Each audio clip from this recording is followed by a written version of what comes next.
बंधुओं, अगर समाज में सुख पाना चाहते हो, यदि अपने जीवन को बढ़िया और उत्तम बनाना चाहते हो, तो उसके लिए वेद का संदेश क्या है और वेदों को पुनः जीवित करने वाले, दुनिया में जिनकी प्रतिष्ठा है, वेदों का परिमार्जित ज्ञान जिन्होंने हमको दिया है, ऐसे महर्षि देव दयानंद कहते हैं कि दुनिया के लोगों, मनुष्य क्या होता है, मनुष्य किसे कहते हैं, मनुष्य कौन होता है। मनुष्य की परिभाषा इतनी सुंदर तरीके से ऋषिवर दयानंद ने हमारे सामने प्रस्तुत की है।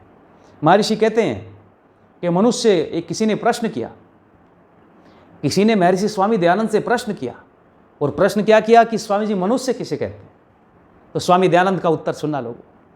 स्वामी जी कहते हैं कि मनुष्य उसी को कहना जो मननशील होकर अपनी आत्मा के समान दूसरों के सुख दुख और हानि लाभ को समझे, अन्यायकारी बलवान से भी ना डरे और धर्मात्मा निर्बल से भी डरता रहे। केवल इतना ही नहीं, किंतु अपने सर्व सामर्थ्य से धर्मात्माओं के, चाहे वो महाअनाथ निर्बल ही क्यों न हो, रक्षा, उन्नति और प्रिय आचरण, और अन्यायकारी, चाहे वो चक्रवर्ती, महाबलवान, महागुणवान भी क्यों न हो, उसकी नाश, अवनति और अप्रिय आचरण सदा किया करे। और जहां तक हो सके वहां तक अन्यायकारियों के बल की हानि और न्यायकारियों के बल की उन्नति सर्वदा किया करे। इस काम में चाहे कितना ही दारुण दुख हो, चाहे प्राण भी क्यों न जावे, परंतु इस मनुष्य रूप धर्म से कभी पृथक न होवे। ये परिभाषा मनुष्य की ऋषिवर दयानंद ने दी है।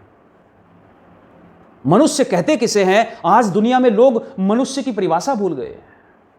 आज पाश्विक प्रवृत्ति हमारी हो गई है, बस खा लिया, पी लिया, संतान उत्पन्न कर ली और अपने मौज ऐसो आराम सैर सपाटे में लग गए, गुलछर्रे उड़ाने में लग गए। क्या इसी का नाम मनुष्य है?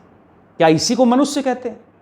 नहीं, ये मनुष्य की परिभाषा नहीं है। मनुष्य की परिभाषा ऋषिवर दयानंद ने सबसे पहले यही बात कही है लोगों, कि जो मननशील रहता हो, जिसका चिंतन बहुत ऊंचा हो, जो राष्ट्र के बारे में सोचता हो, समाज के बारे में सोचता हो, मनुष्य मात्र के बारे में सोचता हो, दूसरों के सुख दुख को अपने समान समझता हो, दूसरों के हानि लाभ को अपने समान समझता हो, उसी को दुनिया में मनुष्य कहना। इससे इत्र किसी को भी मनुष्य मत कहना। इतनी सुंदर परिभाषा दी है। यदि दूसरों के सुख दुख में, हानि लाभ में हाथ बटाना शुरू कर देंगे, तो यही तो मनुष्यत्व की परिभाषा है।